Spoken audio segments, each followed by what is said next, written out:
기생충년들이 간이 배 밖으로 나왔지. 우리 아들 돈으로 친정 먹여 살리는 주제에 어디서 어른한테 따져. 찻잔이 바닥에 내동댕이 쳐지고 깨진 도자기 파편이 며느리의 발등을 스칩니다. 빨간 피가 양말 위로 천천히 번지는 그 순간에도 옆자리의 남편은 휴대폰 화면에서 눈을 떼지 않았습니다.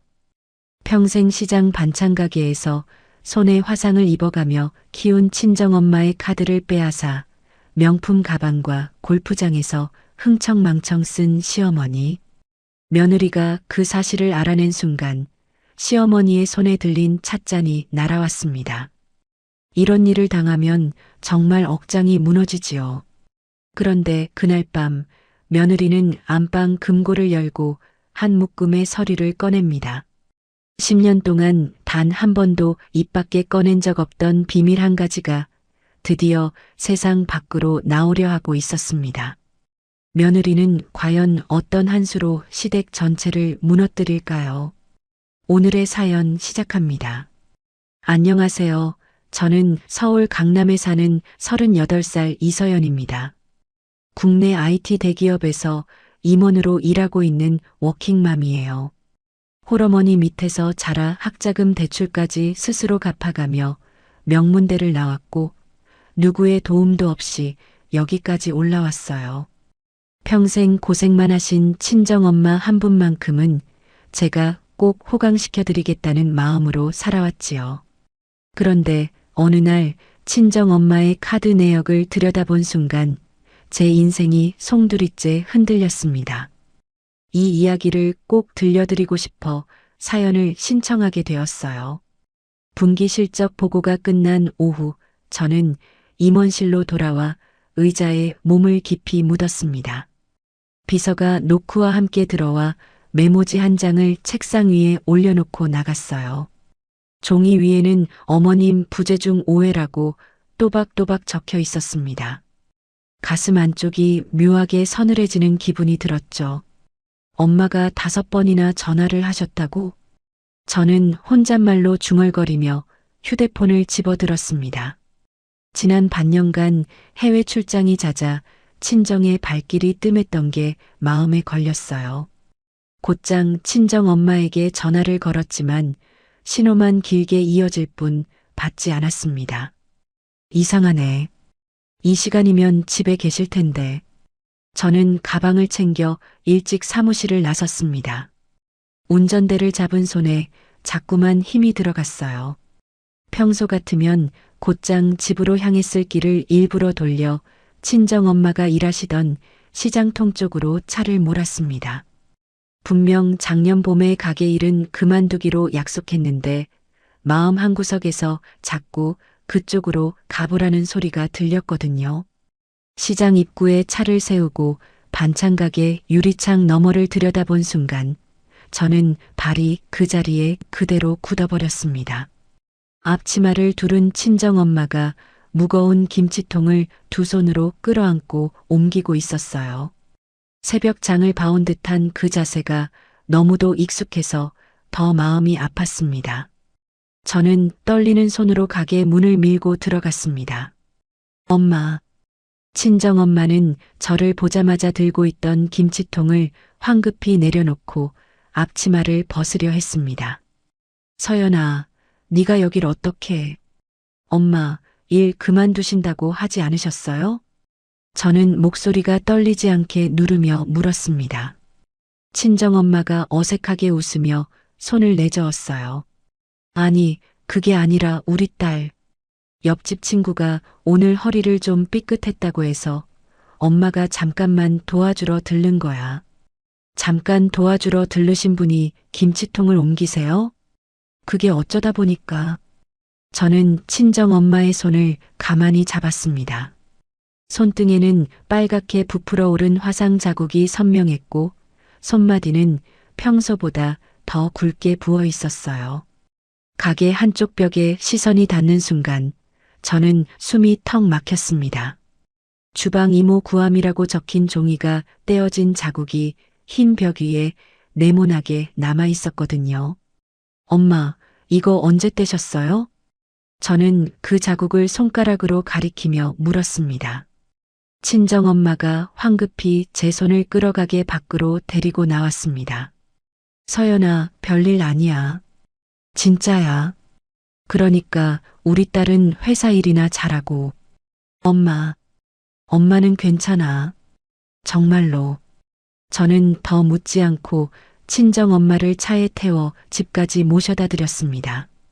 차 안에서 친정엄마는 한마디도 하지 않으셨어요. 다만 굽은 등을 더 깊이 굽힌 채 창밖만 바라보고 계셨습니다. 집으로 돌아온 저는 곧장 서재로 들어가 노트북을 켰습니다. 평소 친정엄마의 통장과 카드를 제가 관리해드리고 있었기 때문에 인터넷 뱅킹에 접속하는 일은 익숙했어요. 매달 200만 원씩 보내드렸는데 저는 거래 내역 출력 버튼을 눌렀습니다. 프린터에서 종이가 한 장씩 빠져나오는 동안 손끝이 차갑게 식어갔습니다. 종이를 집어들어 한 줄씩 눈으로 짚어 내려가는데 어떤 패턴이 한눈에 들어왔어요. 매달 1일에 200만 원이 입금되자마자 바로 그날 백화점 명품관에서 결제가 됩니다. 그 다음 청담동 골프숍, 강남 한정식집, 또 백화점. 며칠 사이에 잔액이 0원으로 떨어져 있었어요. 이런 일이 반년 가까이 반복되고 있었습니다. 저는 종이를 책상 위에 내려놓고 한참 동안 멍하니 앉아 있었어요. 남편이 거실에서 야구 중계를 보는 소리가 문틈으로 새어 들어왔습니다. 저는 카드사 고객센터에 전화를 걸었습니다. 네, 본인 확인이 끝났습니다. 어떤 도움이 필요하신가요? 최근 3개월간 결제처랑 결제 시간대를 좀 자세히 알고 싶어서요. 잠시만 기다려주세요. 저는 수첩을 펴고 상담원이 불러주는 내용을 한 줄 한 줄 받아 적었어요. 수요일 오전 11시 강남 백화점 명품관, 금요일 오후 2시 골프장 클럽하우스, 토요일 저녁 7시 강남 한정식집. 펜을 쥔 손이 2번이나 미끄러져 책상 위에 떨어졌습니다. 이게 다 엄마 시간이 아니야. 저는 입술을 깨물었어요. 그 시간대들은 친정엄마가 평소 가게에서 일하시는 시간이었고 동시에 시어머니가 평소 자랑하시던 백화점과 골프장 운영 시간과 정확히 들어맞았습니다. 며칠 뒤 마침 시어머니의 생신이 다가왔습니다. 저는 평소처럼 케이크와 과일 바구니를 챙겨 시댁으로 향했어요.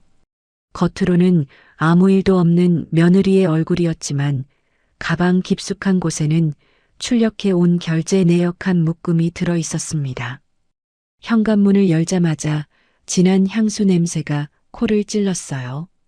거실 한쪽에는 백화점 쇼핑백이 탑처럼 쌓여 있었고 안방으로 슬쩍 들어가 본 화장대 위에는 새 명품 가방이 2개나 놓여 있었습니다. 저는 가방을 하나씩 손에 들어 안쪽 라벨을 확인했어요. 수첩을 꺼내 결제 내역과 대조해 보니 날짜와 금액이 또렷이 들어맞았습니다. 어머님, 가방이 또 새 것이네요. 저는 안방 문턱에 기대어 부드럽게 말을 건넸습니다. 화장대 앞에 앉아있던 시어머니가 거울 너머로 저를 흘끗 보더니 웃었어요. 우리 며느리가 보는 눈이 있네. 이번에 계모임에서 단체로 하나씩 맞췄어. 사모님들이 다 들고 다니는 거라 안 들고 가면 어디 가서 명함도 못 내밀어. 그러시구나. 어머님은 늘 안목이 좋으세요. 저는 입꼬리만 살짝 올린 채 부엌으로 자리를 옮겼습니다. 마침 친정엄마가 만들어주신 김치를 한 통 가져왔던 터라 행주를 빨아 통 겉면을 닦고 있는데 시누이가 안방으로 들어가는 발소리가 들렸어요. 엄마, 이번 달 카드값 또 새언니네 어머니 쪽에서 빠지는 거야? 저는 행주를 쥔 채 그 자리에 굳어버렸습니다. 쉿, 조용히 좀 해. 며느리 부엌에 있어. 시어머니의 낮은 목소리가 들렸어요. 아니, 뭐 어차피 둘이 사돈 사이인데 카드 하나 같이 쓰는 게 뭐가 어때서. 사돈 어른도 흔쾌히 빌려주신 거잖아. 그러니까 너도 입 조심해라. 며느리가 알면 시끄러워져. 저는 행주를 천천히 내려놓고 깊은 숨을 한번 들이쉬었습니다. 반년 가까이 머릿속을 뱅뱅 돌던 의문이 단 한 문장으로 정리되는 순간이었어요. 손에서 더운 기운이 빠져나가는 게 느껴졌습니다. 저는 아무 일도 없었다는 듯 부엌일을 마저 했고 저녁 식탁에서 시어머니께 생신을 축하드린 뒤 평소처럼 시댁을 나섰어요. 차에 올라타 운전대를 잡았는데 한참 동안 시동을 걸 수가 없었습니다. 집으로 돌아온 그날 밤 저는 거실에서 야구 중계가 끝나기를 기다렸다가 남편에게 조심스럽게 말을 꺼냈습니다. 여보, 잠깐 얘기 좀 해. 왜 뭐? 리모컨을 든 채 남편이 고개를 돌렸어요. 어머님이 우리 엄마 카드를 좀 쓰고 계신 것 같은데 당신은 알고 있었어? 남편이 잠깐 멈칫하더니 피식 웃었습니다. 엄마가 장모님이랑 워낙 친하시잖아. 좀 빌려 쓰시는 것 가지고 뭘 그래. 빌려 쓰시는 게 아니라 매달 200만 원이 다 그쪽으로 빠지고 있어. 여보, 별일도 아닌 거 가지고 왜 이렇게 예민해. 그 돈이 어디 가는 돈이야. 다 우리 가족한테 가는 돈인데. 남편이 자리에서 일어나 침실로 들어가 버렸어요. 문이 닫히는 소리가 평소보다 크게 들렸습니다. 저는 거실 소파에 한참 동안 앉아 있었어요. 다음 날 아침 저는 회사에 반차를 내고 친정으로 향했습니다. 따뜻한 두부김치 한 접시를 식탁에 올려놓고 친정 엄마와 마주 앉았어요. 엄마, 솔직히 말씀해 주세요. 카드 어떻게 된 거예요? 친정 엄마가 숟가락을 들었다 놨다 하더니 결국 고개를 푹 숙이셨습니다. 서연아, 엄마가 미안해. 엄마, 누가 가져갔어요? 사돈이. 사돈이 반년 전쯤에 가게로 찾아왔어. 저는 두 손을 식탁 아래로 내려 주먹을 꽉 쥐었어요. 사돈이 뭐라고 하셨는데요? 사돈 체면 깎일 일 만들지 말자고. 사돈, 이 카드 그냥 나한테 맡겨두면 안 되겠냐고. 우리 딸한테 말하면 둘 사이만 나빠진다고. 친정엄마의 목소리가 가늘게 떨렸습니다. 그래서 카드를 그냥 드렸어요? 사돈이 직접 휴대폰까지 만져서 결제 알림 문자가 사돈한테 가도록 바꿔놓고 갔어. 엄마는 그게 그런 건 줄도 몰랐지. 그저 사돈이 잠깐 빌려 쓰시려나 보다 했어. 저는 자리에서 일어나 친정엄마의 굽은 등을 가만히 쓸어내렸어요. 화는 한마디도 내지 않았습니다. 다만 그 굽은 등 위에 손을 얹은 채 머릿속으로는 다른 그림이 또렷이 떠올랐습니다. 10년 전 시아버지의 사업이 부도가 나서 강남 한복판의 5층짜리 상가 건물이 경매로 넘어가기 직전이었던 그 겨울. 저는 모아둔 돈에 은행 대출을 더해 그 건물을 직접 낙찰받았어요. 명의자란에 새겨진 이름은 분명히 제 이름 한 사람뿐이었습니다. 지난 10년간 단 한 번도 그 사실을 입 밖에 꺼낸 적이 없었어요. 시댁에서는 그저 부도 위기를 어떻게든 넘긴 줄로만 알고 그 건물을 자기들 것처럼 쓰며 살아왔습니다. 저는 친정 엄마의 손을 한 번 더 꼭 잡아드리고 집으로 돌아왔어요. 저녁 식탁에 앉아 밥을 한술 뜨는데 그 건물의 등기부등본이 자꾸만 눈앞에 어른거렸습니다. 다음 날 아침 저는 평소보다 1시간 일찍 눈을 떴습니다. 남편이 깊은 잠에 빠져 있는 사이 서재로 조용히 들어가 노트북을 켰어요. 인터넷 등기소 화면이 뜨자 손가락이 저절로 움직였습니다. 5층 상가 건물의 주소를 입력하고 결제 버튼을 누르자 등기부등본 한 장이 화면에 떠올랐어요. 명의자란에 또렷이 적힌 세 글자를 저는 한참 동안 손끝으로 화면 위를 쓸어보았습니다. 이서연. 이게 다 내 거였지. 저는 작게 중얼거렸어요. 10년 동안 이 세 글자를 누구에게도 보여주지 않았다는 사실이 새삼 마음을 단단하게 만들었습니다. 출근길에 저는 평소보다 차분한 얼굴이었어요. 회사에 도착해 오전 회의를 마친 뒤 점심시간을 이용해 잠시 빠져나왔습니다. 강남구청 민원실에 들러 토지대장 원본까지 추가로 발급받고 곧장 평소 친분이 있던 변호사에게 전화를 걸었어요. 변호사님, 점심시간 괜찮으세요? 잠깐 뵙고 의논 드릴 게 있어서요. 이 상무님 전화는 언제든 환영이지요. 어디로 갈까요? 늘 가던 한정식집 별실로 예약해 두었어요. 1시간 뒤 저는 변호사와 마주 앉았습니다. 미닫이 문이 닫히자마자 저는 가방에서 서류 한 묶음을 꺼냈어요. 이게 10년 전 경매 낙찰 당시 작성한 매매 계약서고요. 이쪽은 그동안 갚아온 대출 상환 내역서, 그리고 매년 낸 보유세 영수증입니다. 변호사가 안경을 고쳐 쓰고 서류를 한 장씩 넘겼습니다. 이 건물을 정말 혼자 힘으로 낙찰받으셨네요. 보유세도 단 한 번도 거른 적 없이 본인 통장에서 빠져나갔고요. 네, 시댁분들은 그저 사용권만 빌려서 쓰셨던 거예요. 이서연 상무님. 변호사가 안경을 내려놓으며 저를 똑바로 보았어요. 법적으로 완벽한 단독 소유입니다. 팔든 누구한테 주든 세를 놓든 본인 결정 하나로 다 됩니다. 가족 동의는 단 한 사람도 필요 없어요. 저는 고개를 가만히 끄덕였습니다. 그럼 변호사님, 매각 절차 진행에 필요한 서류 좀 준비해 주세요. 매각하시려고요? 네. 변호사가 잠시 저를 바라보다가 천천히 말을 이었어요. 확실하신 거지요? 10년 만에 처음으로 확실해졌습니다. 저는 그 자리에서 위임장과 인감증명 발급 동의서에 사인을 했어요.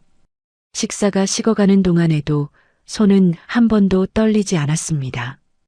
회사로 돌아오는 길 신호 대기 중에 운전대 위에 두 손을 가만히 올렸어요. 머릿속으로는 그동안 시댁에 들어간 돈이 한 줄씩 떠올랐습니다. 명절마다 챙겨드린 봉투, 두 분 생신과 어버이날, 매달 보내드린 용돈, 시누이 결혼식 비용, 시동생이 사업 시작할 때 빌려준 1억 2천만 원. 대충 어림잡아도 10년간 4억이 넘는 돈이 그쪽으로 들어갔어요.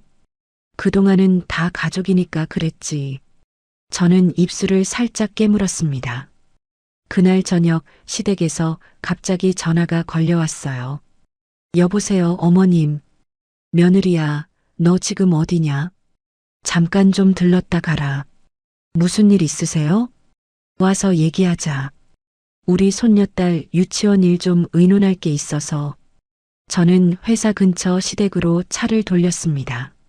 현관문을 열자 거실 한가운데 시어머니가 떡하니 앉아 있었고 그 옆에는 시누이가 새로 산 듯한 코트를 만지작거리며 시선을 피하고 있었어요. 어서 와라, 며느리. 네, 어머님. 무슨 일이세요? 별일은 아니고. 이번에 우리 태경이네 둘째 유치원 들어가는데 입학 준비금이 500만 원 정도 필요하대. 네가 좀 보태주면 좋겠다. 저는 잠깐 시누이 쪽을 바라보았습니다. 시누이가 코트 단추만 만지작거리며 입을 열었어요. 새언니 미안해. 내가 이번에 좀 사정이 그래서 500만 원이요. 저는 같은 말을 천천히 되뇌었습니다. 왜 부담스러우면 그렇다고 해. 우리 며느리가 그 정도 못 보태줄 형편도 아니면서. 시어머니가 손바닥을 펴며 웃었어요. 저는 가방에서 작은 수첩을 꺼냈습니다. 알겠어요, 어머님. 적어두고 처리할게요. 수첩에 날짜와 금액을 적는 동안 시어머니가 흡족한 얼굴로 시누이를 돌아보았어요. 맞지. 우리 며느리가 최고지. 네, 엄마. 저는 고개를 숙인 채 또 한 줄을 적었습니다. 다만 그 수첩 맨 윗줄에 적힌 제목은 송금 메모가 아니었어요. 추후 부당이득 환수 목록. 그 아래 첫 번째 줄에 신우이 둘째 입학 준비금 500만 원이라고 적었습니다. 저는 수첩을 닫고 가방에 도로 넣었어요. 어머님, 그럼 저 먼저 일어날게요. 회사 일이 좀 남아서요. 그래, 조심해서 가라. 우리 며느리. 차에 올라타 시동을 꺼는 순간 저는 백미러에 비친 제 얼굴을 한번 보았어요. 전혀 떨리지 않는 눈빛이 거울 너머에서 마주보고 있었습니다. 며칠 뒤 저는 회사 근처 카페에서 부동산 중개법인 대표와 마주 앉았어요. 5층 상가 건물 매물로 내놓고 싶어서요. 이 자리가요? 그 강남 한복판 그 건물 말씀이지요? 부동산 중개법인 대표가 놀란 얼굴로 되물었습니다. 네, 시세대로 빠르게 거래되게 해주시고요. 비공개 매물로 진행해 주세요. 조건은 어떻게 잡을까요? 계약금은 그날 바로 입금하실 수 있는 분, 잔금까지 일주일 안에 끝낼 수 있는 분만 추려서 보여주세요. 이 정도 조건이면 매수 희망자가 줄을 서기는 할 텐데요. 부동산 중개법인 대표가 잠시 저를 살피더니 조심스럽게 물었어요. 사장님, 혹시 무슨 일 있으세요? 평소답지 않아서요. 무슨 일 있어서가 아니라 무슨 일 없게 하려고 그러는 거예요. 저는 옅게 웃으며 커피잔을 들었습니다. 같은 주 토요일이었어요. 시어머니가 며느리들 모임을 핑계로 친구 셋을 우리 집에 데려왔습니다. 저는 부엌에서 과일을 깎고 있었고 거실에서는 시어머니의 자랑 섞인 목소리가 또렷이 들렸어요. 우리 며느리가 강남 한복판에서 회사 임원이야. 이게 다 우리 아들 잘 만나서 이렇게 사는 거지. 역시 사돈댁이 복이 많으셔. 친구분 한 분이 맞장구를 쳤습니다.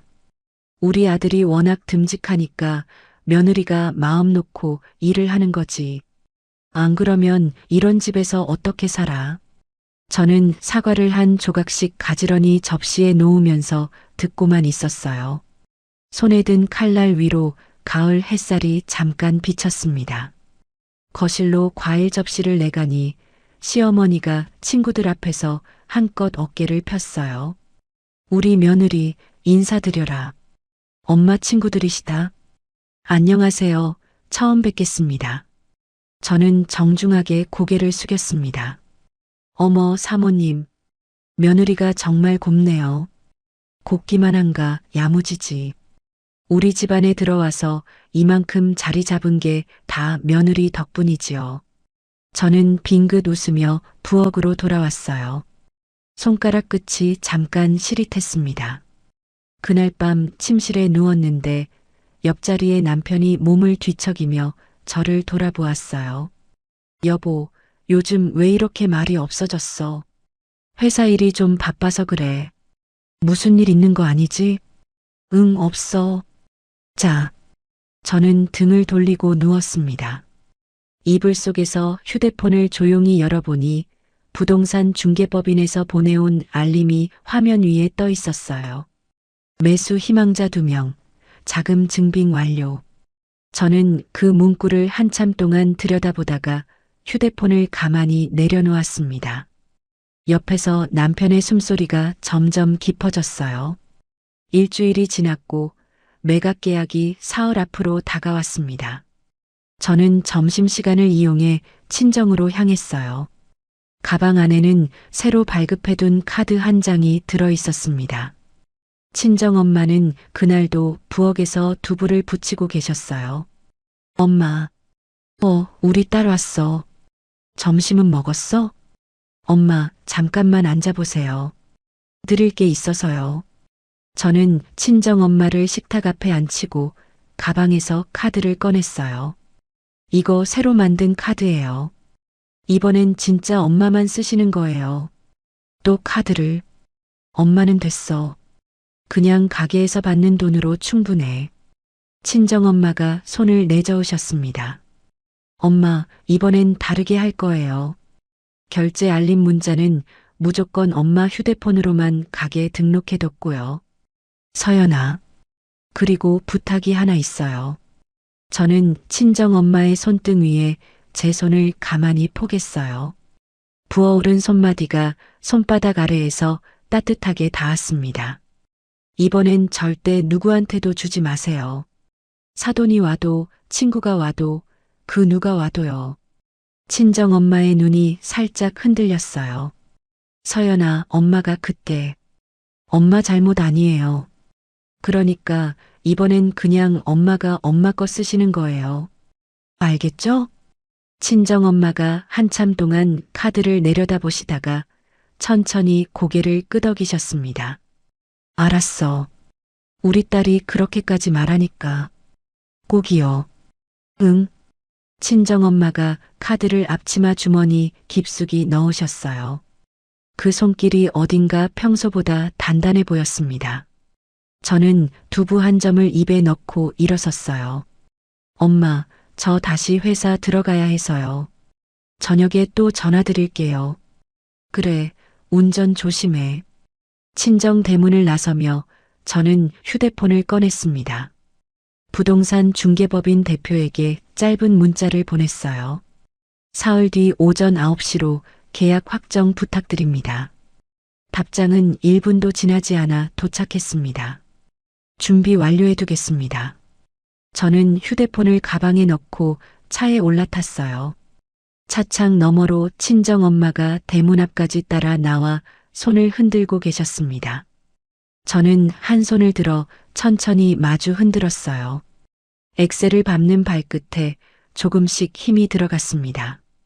매각 계약을 이틀 앞둔 어느 오후였습니다. 회사에서 막 미팅을 끝내고 자리로 돌아왔을 때 휴대폰이 요란하게 울렸어요. 시어머니였습니다. 여보세요, 어머님.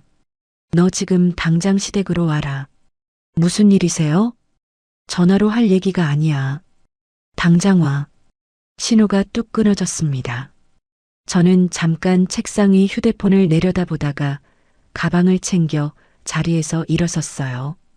엘리베이터를 타고 지하 주차장으로 내려가는 동안 마음 한쪽이 차분하게 가라앉았습니다. 차에 시동을 걸고 시댁으로 향하는 길, 신호 대기 중에 부동산 중개법인 대표에게 짧은 문자 한 통을 보냈어요. 예정대로 모레 오전 9시 진행 부탁드립니다. 답장은 곧장 도착했습니다.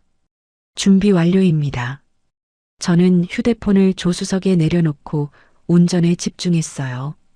시댁 현관 앞에 도착해 초인종을 누르자 신우이가 문을 열어주었습니다. 새언니, 어떡해? 엄마 지금 단단히 화나셨어. 무슨 일인데요? 들어와서 봐, 일단. 신우이를 따라 거실로 들어선 순간 저는 발걸음을 멈추었어요. 거실 한가운데 시어머니가 팔짱을 낀 채 소파에 앉아 있었고 그 옆에는 남편이 휴대폰을 들여다보며 비스듬히 기대 있었습니다. 테이블 위에는 종이 한 장이 놓여 있었어요. 가까이서 보니 카드 거절 영수증이었습니다. 이게 뭐냐? 시어머니가 영수증을 손가락으로 톡 치며 입을 열었어요. 카드 거절 영수증인데요, 어머님. 그러니까 왜 거절이 떴냐는 말이야. 너 사돈 카드 정지시켰지. 저는 가방을 옆에 내려놓고 맞은편 의자에 앉았습니다. 네, 제가 정지시켰어요. 뭐? 시어머니의 눈썹이 위로 치솟았어요. 그 카드는 우리 어머니 거잖아요. 어머니 명의로 새로 발급해서 어머니 휴대폰으로 알림 가도록 다시 돌려놓았어요. 이 어린 것이 어디서 어른한테 큰 소리야. 시어머니가 손바닥으로 테이블을 내리쳤습니다. 탕 하는 소리에 신우이가 어깨를 움찔했어요. 새언니, 진정해. 엄마도 진정하시고. 신우이가 어색한 얼굴로 사이에 끼어들었습니다. 새언니, 사돈어른이 우리 엄마랑 친자매처럼 지내시는데 카드 하나 같이 쓰는 거 가지고 너무 야박하게 그러는 거 아니야? 친자매처럼 지내신다고요. 저는 같은 말을 천천히 되뇌었어요. 그래, 사돈이 자식 같다고 직접 빌려주신 거잖아. 그게 누구 입에서 나온 얘기예요? 저는 신우이를 똑바로 바라보며 물었습니다. 신우이가 눈을 피하며 입을 다물었어요. 저는 가방을 열어 클리어 파일 한 권을 꺼냈습니다. 테이블 위에 천천히 펼쳐놓으니 결제 내역서가 한 장씩 정리되어 있었어요. 이게 뭐예요? 저는 형광펜으로 표시해둔 부분을 손가락으로 짚었습니다. 여기 보세요, 어머님. 수요일 오전 11시 백화점 명품관에서 480만 원. 같은 날 오후 2시 골프장 클럽하우스에서 75만 원. 토요일 저녁 7시 강남 한정식집에서 92만 원. 이게 다 우리 어머니가 가게에서 일하시는 시간이에요. 어머니는 그 시간에 김치통을 옮기고 계셨고요. 시어머니의 입꼬리가 가늘게 떨리기 시작했습니다. 저는 다음 장을 넘겼어요. 이 날짜에는 어머님이 친구분들이랑 골프 치러 가신 날이라고 저한테 사진까지 보내주셨잖아요. 라운딩 끝나고 클럽하우스에서 식사하셨다고요. 그게 무슨 상관이야? 시어머니가 자리에서 벌떡 일어났습니다. 상관이 있어요, 어머님. 그날 그 골프장 클럽하우스에서 결제된 75만 원이 우리 어머니 카드에서 빠져나갔으니까요. 인연이. 시어머니가 옆에 있던 찻잔을 집어들었어요. 어머님, 기생충년들이 간이 배 밖으로 나왔지. 우리 아들 돈으로 친정 먹여 살리는 주제에 어디서 어른한테 따져. 찻잔이 제 발치바닥에 그대로 내동댕이 쳐졌습니다. 쨍그랑하는 소리와 함께 도자기 파편이 사방으로 튀었어요. 날카로운 조각 하나가 제 발등을 스치고 지나갔고 곧 따끔한 통증과 함께 빨간 자국이 양말 위로 번졌습니다. 거실이 한순간 조용해졌어요. 저는 발등에서 피가 배어 나오는 것을 느끼면서도 자리에서 움직이지 않았습니다. 남편 쪽으로 천천히 고개를 돌렸어요. 남편은 여전히 휴대폰 화면만 들여다보고 있었습니다. 여보, 어머님이 우리 어머니 카드로 명품 가방을 사셨대. 골프장에서 밥값도 내셨대. 6개월 동안. 남편이 휴대폰 화면을 한 번 더 손가락으로 쓸어 올렸어요. 엄마가 좀 그러면 어때? 당신이 그냥 참아. 저는 그 말을 듣고 한 번 더 남편을 바라보았습니다. 그 사람의 시선은 끝내 휴대폰 화면을 벗어나지 않았어요. 그때 안방 문이 천천히 열렸습니다. 지팡이를 짚은 시아버지가 거실로 나오셨어요. 무슨 일이야? 아무것도 아니에요, 아버님. 저는 서둘러 자리에서 일어났어요. 시아버지가 거실 한가운데를 한 차례 둘러보셨습니다. 깨진 찻잔 조각, 결제 내역서가 펼쳐진 테이블, 제 발등에 빨간 자국. 시아버지의 얼굴이 굳어졌어요. 당신, 이제 그만하지. 낮고 무거운 목소리였습니다. 시어머니가 콧방귀를 뀌었어요. 당신은 끼어들지 말아요. 며느리가 어른한테 어떻게 하는지 한번 보세요. 당신 정말 모르고 그러는 거야. 뭘 모른다는 거예요? 시어머니가 시아버지를 향해 손사래를 쳤습니다. 시아버지가 한 발 더 나오시려다가 잠깐 휘청하셨어요. 저는 시아버지께만 짧게 목례를 했습니다. 아버님, 저 먼저 일어나겠습니다. 아가, 발등은 괜찮으냐? 괜찮습니다. 저는 클리어 파일을 다시 가방에 넣고 거실을 빠져나왔어요. 현관에서 신발을 신는데 등 뒤에서 신우이가 종종 걸음으로 따라왔습니다. 새언니, 진짜 가는 거야? 엄마한테 한마디라도 사과하고 가. 아가씨. 저는 신발끈을 단단히 묶으며 천천히 일어섰어요. 제가 무슨 사과를 해요? 새언니가 먼저 카드 정지시켰잖아. 어른이 좀 쓰셨기로 써니. 그 카드 주인이 누구죠? 우리 엄마는 그냥 빌려서. 빌리는 건 주인의 허락을 받아야 빌리는 거예요.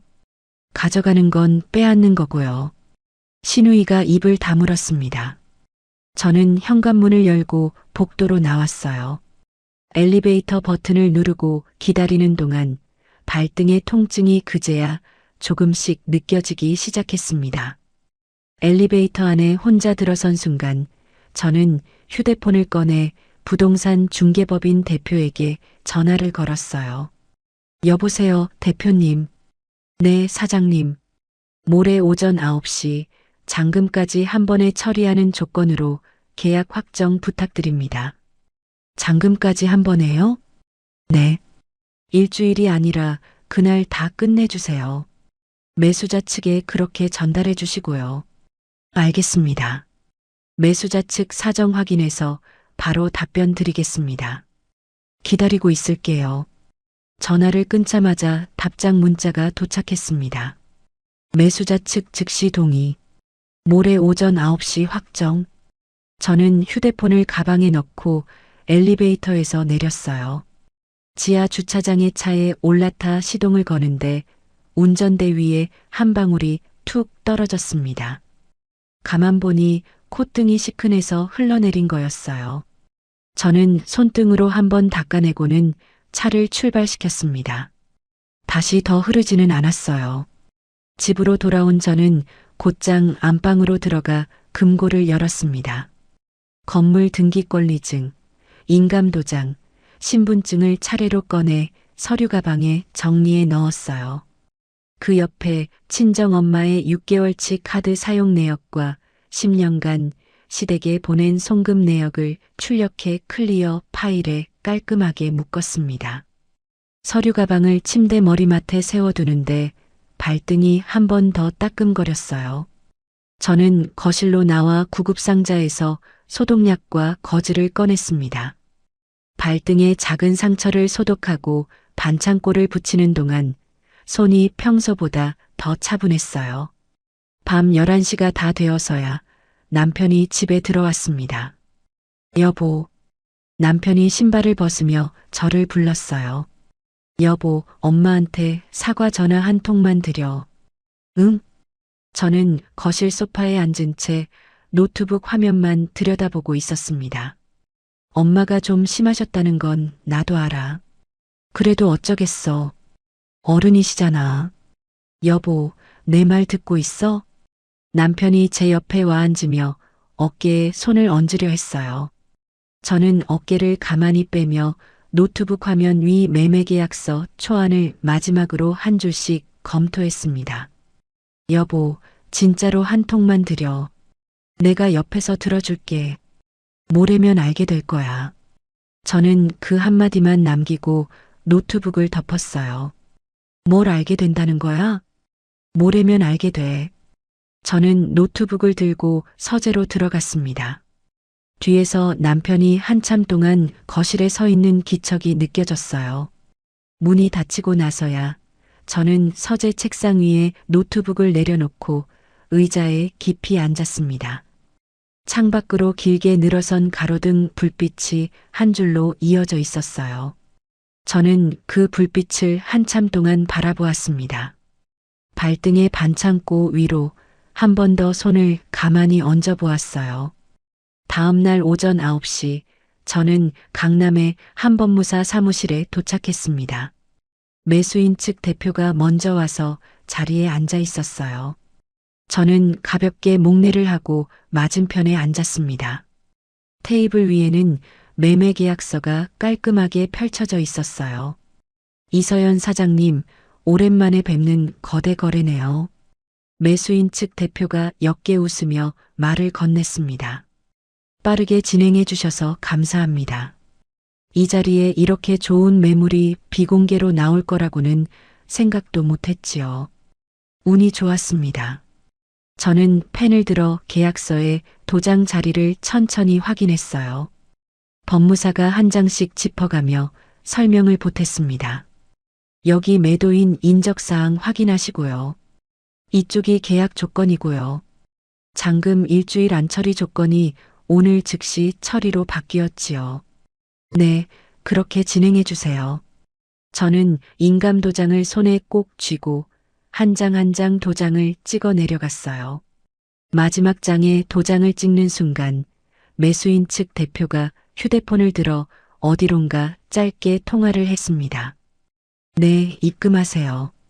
그러자 5분도 채 지나지 않아 제 휴대폰이 한 번 울렸어요. 저는 화면을 들여다보았습니다. 계약금 입금 안내 문자였어요. 뒤이어 잔금 입금 알림 문자가 한 번 더 울렸습니다. 법무사가 모니터를 한참 들여다보더니 천천히 고개를 끄덕였어요. 확인됐습니다. 두 분 거래 마무리되셨습니다.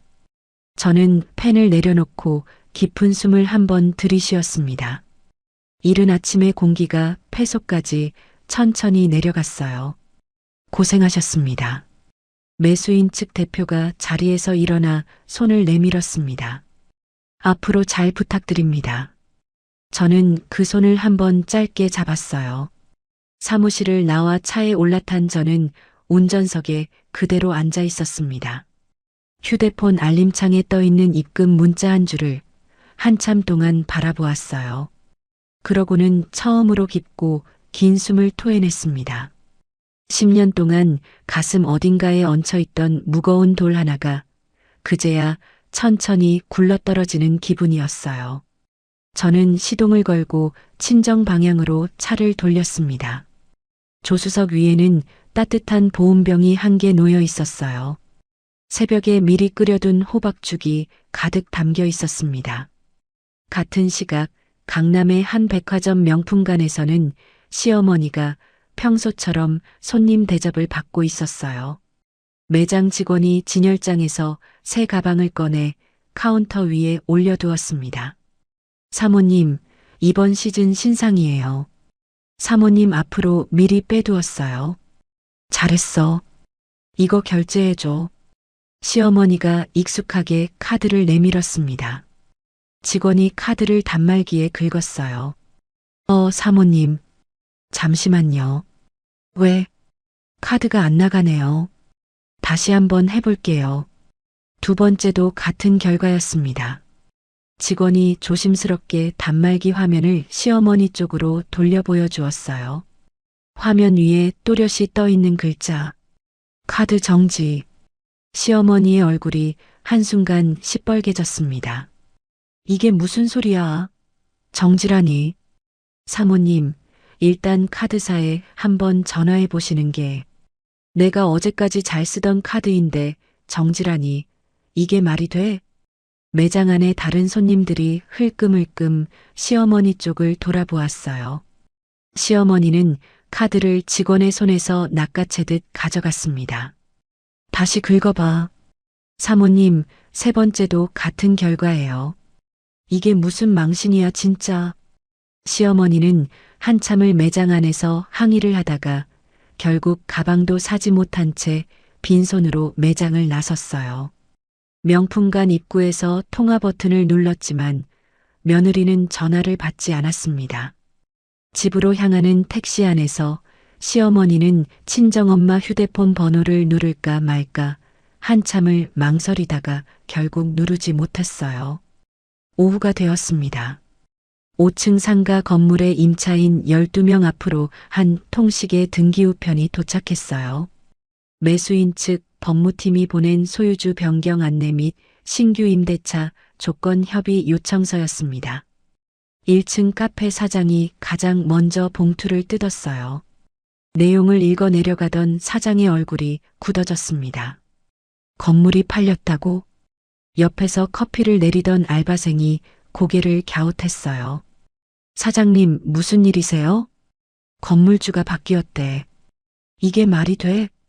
카페 사장은 곧장 휴대폰을 꺼내 시아버지에게 전화를 걸었습니다. 3층 학원 원장도 거의 같은 시간에 등기를 받아들었어요. 학원 원장 역시 시아버지의 번호를 눌렀습니다. 시아버지의 휴대폰이 그때부터 쉴 새 없이 울리기 시작했어요. 거실 소파에 앉아있던 시아버지는 처음 두어 통은 받았다가 같은 질문이 쏟아지자 결국 휴대폰을 테이블 위에 내려놓으셨습니다. 무슨 일이지 이게? 시아버지가 혼잣말로 중얼거리셨어요. 같은 건물 4층 시동생의 사무실에서는 더 큰 소동이 벌어지고 있었습니다. 시동생이 등기봉투를 받아들어 한 줄씩 눈으로 짚어 내려가는데 손가락 끝이 미세하게 떨렸어요. 기존 임대차 계약을 더 이상 승계하지 아니하며 한 달 이내 사무실을 비워주시기 바랍니다. 시동생의 얼굴이 새파랗게 질렸습니다. 이게 무슨 소리야? 직원이 옆에서 봉투를 들여다보았어요. 사장님, 건물주가 바뀌었나 봐요. 바뀐 게 문제가 아니라 한 달 안에 나가라는 통보잖아. 시동생은 휴대폰을 꺼내 시어머니의 번호를 눌렀습니다. 여보세요, 엄마.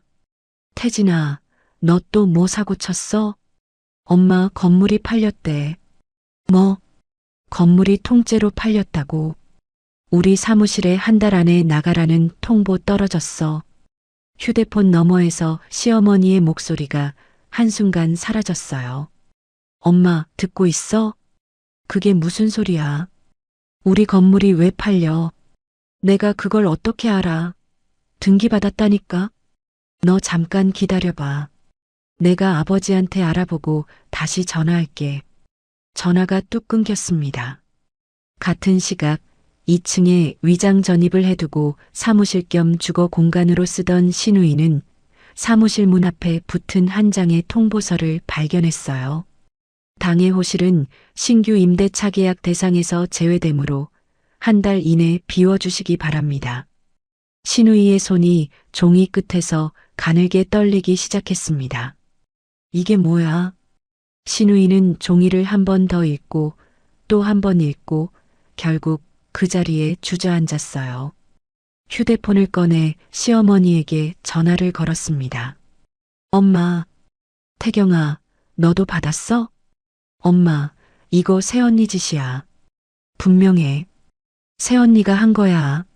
그 며느리가 사무실 비우라고 통보했다고. 태경아, 정신 차려라. 며느리가 무슨 수로 우리 건물에 통보서를 붙여. 엄마, 그러니까 엄마가 빨리 알아봐. 끊어. 내가 지금 집으로 가는 길이야. 시어머니가 황급히 시댁으로 돌아왔을 때 거실에는 이미 임차인 3명이 와서 자리를 잡고 있었어요. 사모님, 이게 어떻게 된 일입니까? 우리 보증금은 그럼 어떻게 됩니까? 새 주인이 누군지 알려주셔야 할 거 아니에요. 소파에 앉아있던 시아버지는 두 손으로 얼굴을 감싼 채 한마디도 못하고 계셨어요. 안방 쪽에서는 신우이의 흐느끼는 소리가 새어나오고 있었습니다. 시어머니는 그제야 다리에 힘이 풀린 듯 거실 한가운데 멈춰 섰어요. 여보, 이게 다 무슨 일이에요? 우리 건물이 팔렸다는 게 무슨 소리예요? 시아버지가 얼굴에서 천천히 손을 내리셨습니다. 여보, 당신 일단 손님들 좀 보내고 얘기하지. 같은 시각 저는 친정 골목으로 차를 몰고 들어가고 있었어요. 백미러를 한번 흘끗 보았는데 거울 안에 비친 제 얼굴에 옅은 미소가 잠깐 떠올라 있었습니다. 저는 그 미소를 굳이 지우지 않았어요. 조수석에 놓인 보온병에서 호박죽의 따뜻한 김이 살짝 새어나왔습니다. 친정 대문 앞에 차를 세우고 보온병을 챙겨 들어갔어요. 엄마, 저 왔어요. 우리 딸. 오늘은 또 어떻게 해? 친정엄마가 부엌에서 행주를 쥔 채 나오셨습니다. 엄마 좋아하시는 호박죽 끓여왔어요. 같이 드시려고. 저는 좁은 부엌 식탁에 마주 앉아 호박죽을 그릇에 한 그릇씩 떠담았어요. 엄마, 한 입 드셔보세요. 우리 딸이 직접 끓였어? 네, 새벽에 일어나서요. 친정엄마가 숟가락을 천천히 들어 한 입 떠드셨습니다. 맛있어. 정말 맛있어. 엄마. 응. 이제 진짜로 가게 그만두셔도 돼요. 친정엄마의 숟가락이 그릇 위에서 잠시 멈췄어요. 서연아. 진짜예요. 이번엔 진짜로요. 친정엄마가 저를 한참 동안 가만히 들여다보셨습니다. 저는 그 시선을 피하지 않고 마주 보았어요. 무슨 일 있어, 우리 딸. 좋은 일 있어요. 아주 좋은 일. 저는 친정 엄마의 그릇에 호박죽을 한 국자 더 떠 담아드렸어요. 친정 엄마는 더 묻지 않고 천천히 숟가락을 들어 입으로 가져가셨습니다. 저녁 7시가 되었어요. 휴대폰을 가방 안에 무음으로 돌려놓은 지 한참이 지나 잠깐 확인해 본 화면에는 부재중 전화가 빼곡히 떠 있었습니다. 시어머니로부터 42통, 남편으로부터 15통, 시누이로부터 7통, 당장 와서 설명하라는 문자도 20통 가까이 와 있었어요. 저는 휴대폰을 다시 가방 안에 넣었습니다. 거실 소파에 친정 엄마와 나란히 앉아 텔레비전 채널을 돌렸어요. 마침 친정 엄마가 좋아하시던 저녁 드라마가 막 시작되고 있었습니다. 엄마, 이거 그때보다 만 거 아니에요? 맞아. 그거. 우리 딸은 어떻게 그걸 다 기억해. 오늘은 끝까지 같이 봐요.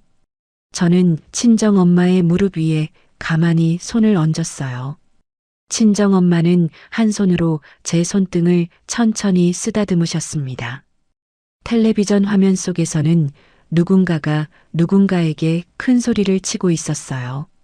저는 그 소리를 들으며 친정 엄마 옆에서 다리를 편안하게 뻗었습니다. 가방 안에서 휴대폰이 또 한 번 짧게 진동했지만 저는 돌아보지 않았어요. 매각 이틀 후 아침이었습니다. 저는 평소처럼 출근복을 차려입고 서류 가방을 손에 단단히 쥐었어요. 거울 앞에서 머리를 한번 매만지고 현관문을 나섰습니다. 시댁 아파트 단지에 차를 세우고 엘리베이터를 탔어요. 7층 버튼을 누르는 손끝이 가볍게 흔들리지 않았습니다. 현관 비밀번호를 누르고 문을 열자 거실 안쪽에서 익숙한 목소리들이 일제히 멈췄어요. 거실에는 시어머니, 시아버지, 시누이, 시동생, 그리고 남편까지 5사람이 모두 모여 있었습니다. 5사람의 시선이 한꺼번에 제 쪽으로 쏠렸어요. 왔구나, 며느리. 시아버지가 먼저 입을 여셨습니다. 저는 가볍게 목례를 하고 서류 가방을 거실 테이블 옆 의자에 내려놓았어요. 앉지도 마라. 시어머니가 자리에서 벌떡 일어났습니다. 어머님, 안녕하셨어요. 안녕은 무슨, 너 당장 그 건물 다시 사들여와. 저는 그 말을 듣고 가만히 서 있었어요. 어떻게 시부모 재산을 며느리가 마음대로 팔아치워. 이게 사람이 할 짓이야. 시어머니가 손가락으로 제 가슴 쪽을 가리키며 소리쳤습니다. 저는 시어머니의 말이 끝나기를 기다렸어요. 말이 한 차례 멈추자 저는 천천히 의자에 앉았습니다. 어머님, 일단 앉으세요. 보여드릴 게 있어서요. 보여줄 게 뭐 있어? 당장 도로 사와. 앉으세요. 저는 같은 말을 한 번 더 차분하게 했어요. 시어머니는 씩씩거리면서도 결국 소파에 다시 앉으셨습니다. 시아버지는 맞은편 안락의자에, 시누이와 시동생은 양옆 의자에, 남편은 그 모든 자리에서 한 발 떨어진 거실 끝 의자에 앉았어요. 저는 서류 가방을 열었습니다. 첫 번째로 꺼낸 것은 등기부등본이었어요.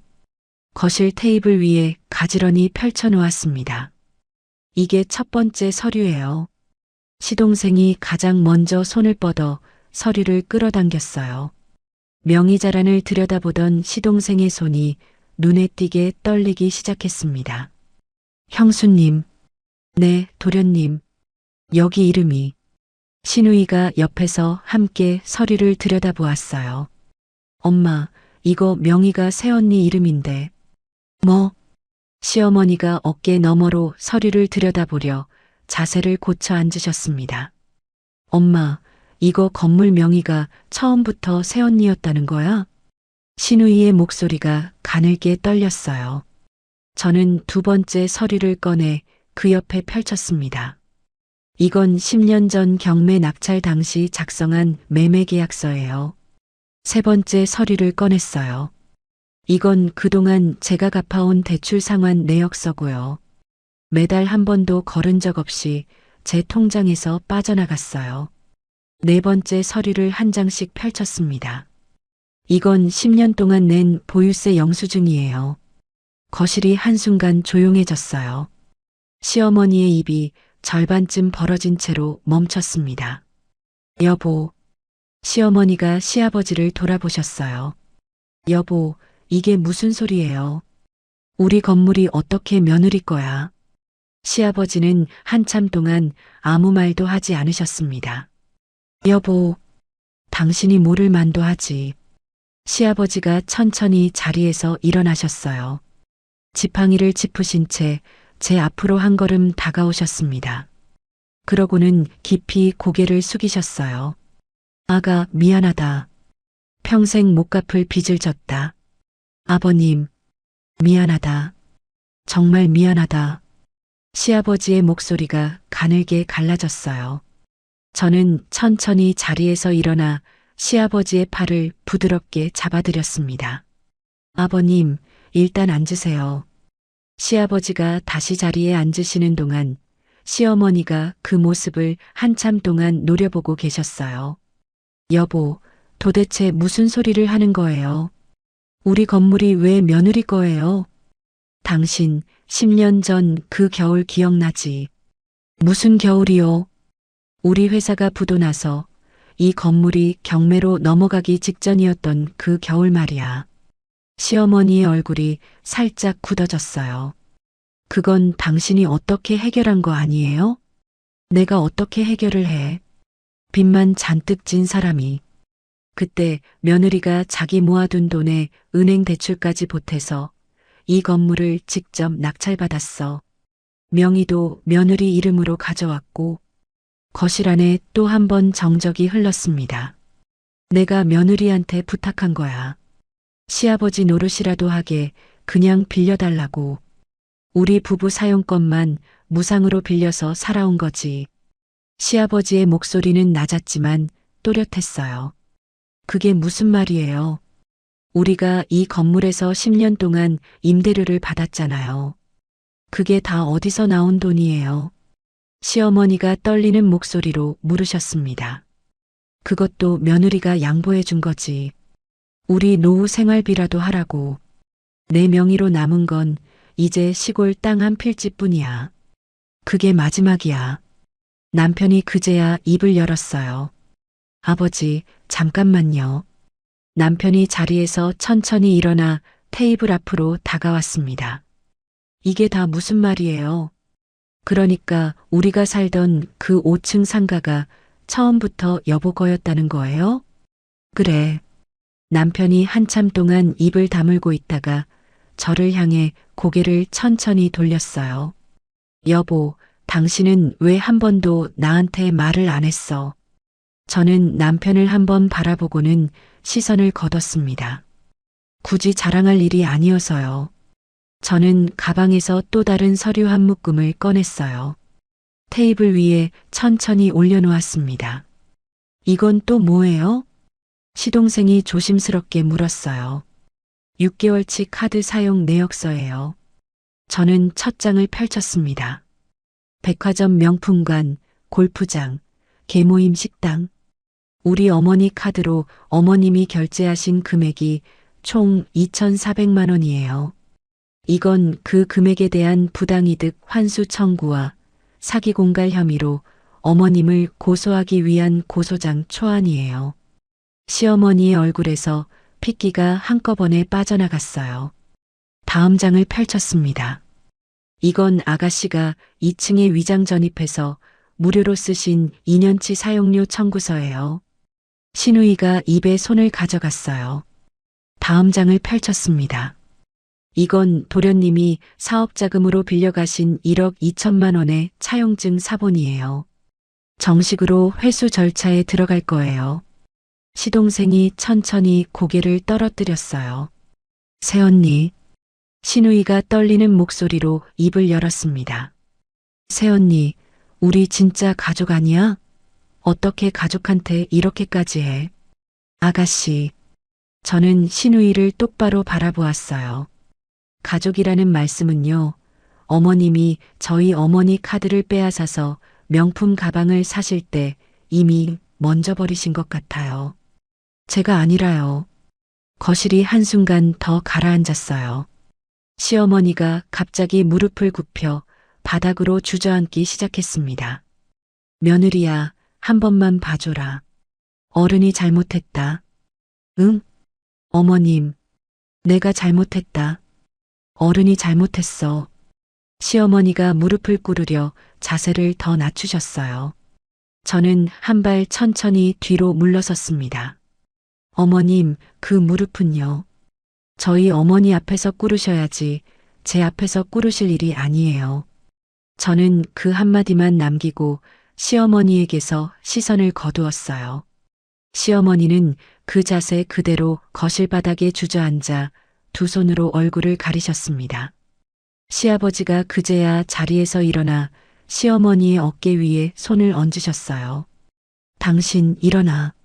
며느리 앞에서 그러지 말고. 저는 서류를 하나씩 다시 가방에 정리해 넣었습니다. 마지막 서류까지 다 챙겨 가방을 들고 자리에서 일어났어요. 아버님, 저 먼저 일어나겠습니다. 아가, 네, 미안하다.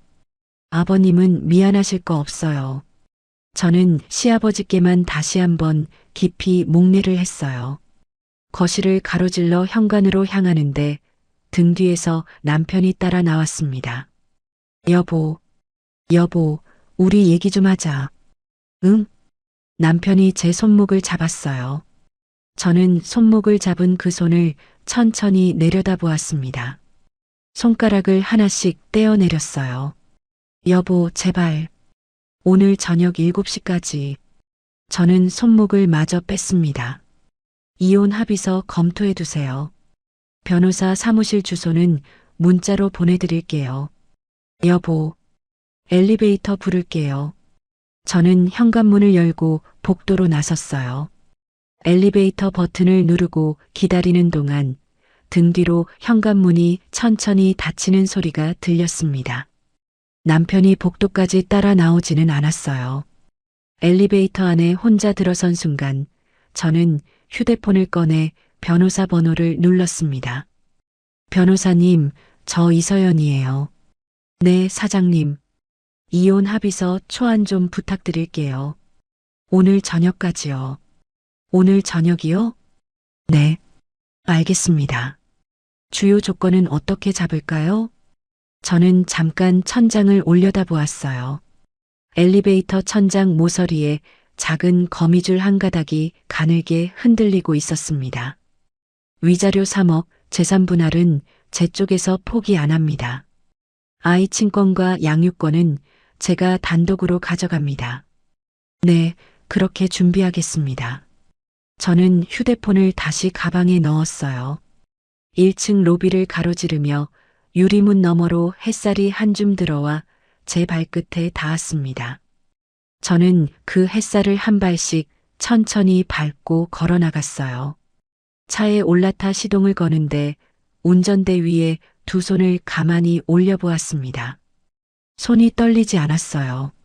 저는 그제야 가만히 한번 웃었습니다. 웃음 끝이 길지 않게 옅게 한 번이었어요.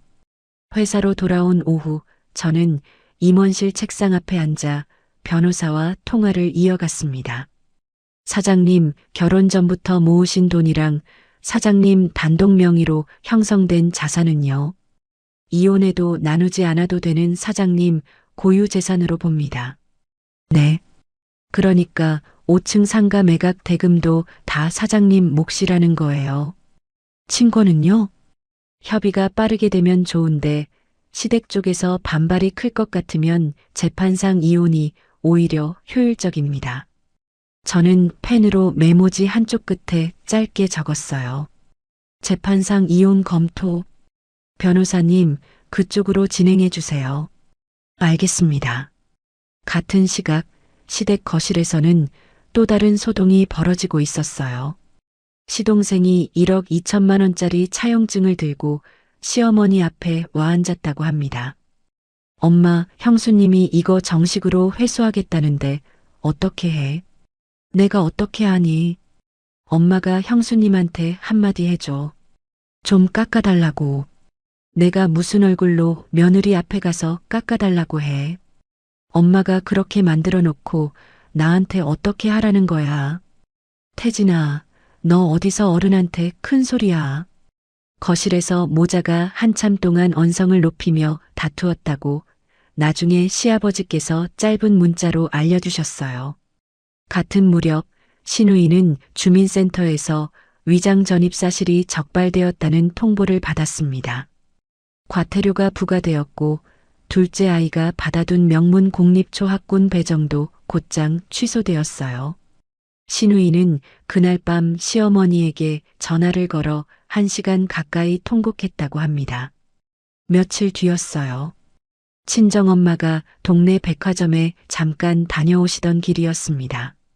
지하식품관에서 장을 보고 계시는데 누군가가 친정엄마의 어깨를 톡 두드렸어요. 어머, 사장님 사모님 아니세요?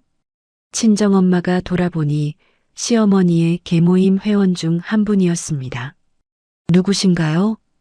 그동안 카드 빌려주신 거 회원들 모두 너무 감사해하고 있어요.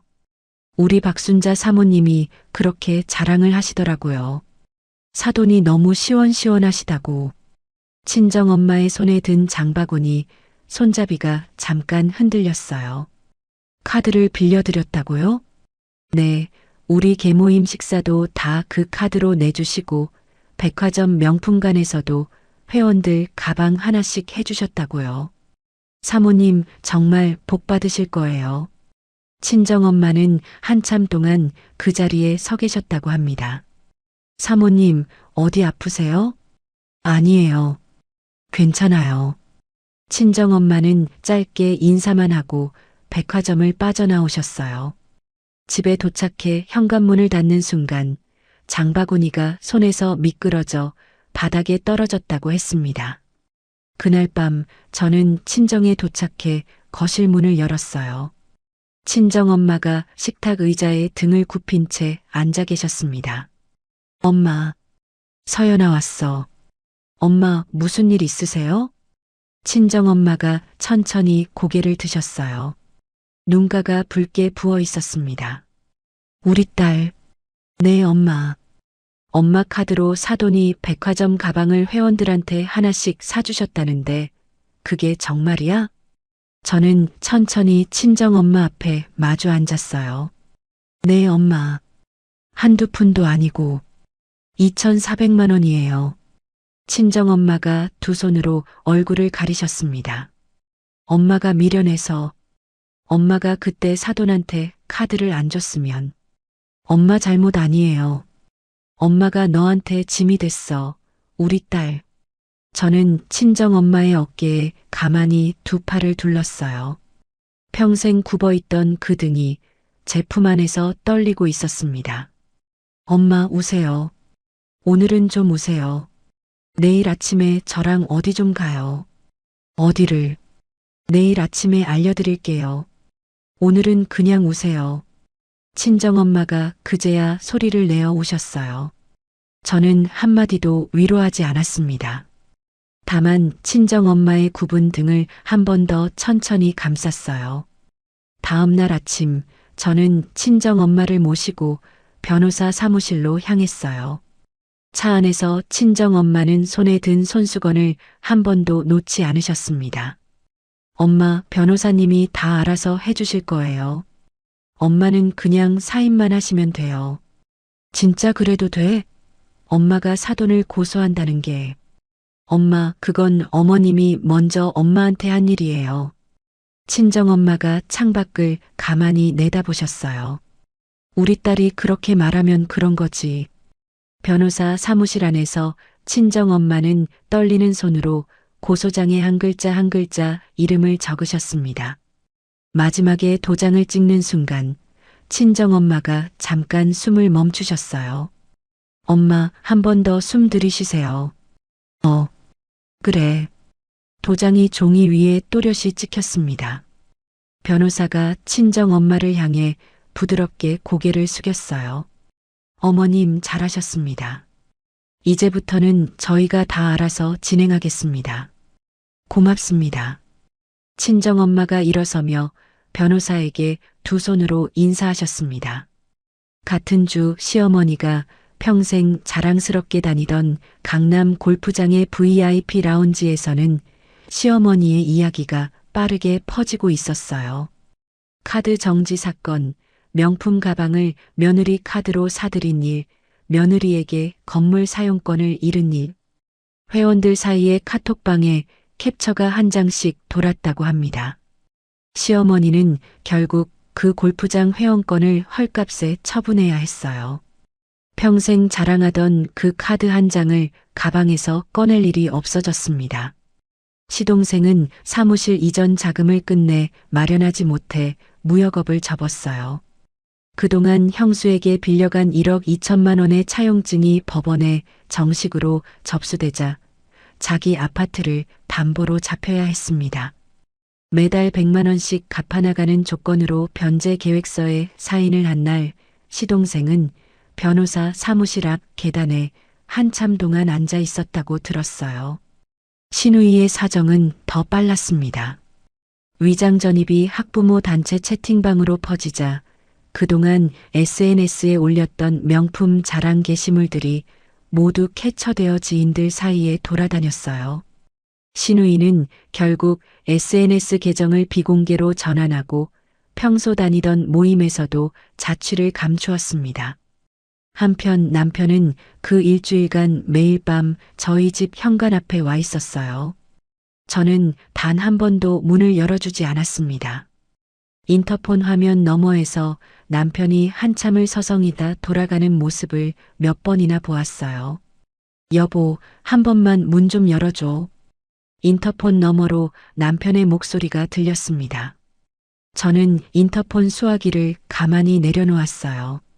대신 변호사를 통해 한 통씩 서류가 남편에게 전달되었습니다.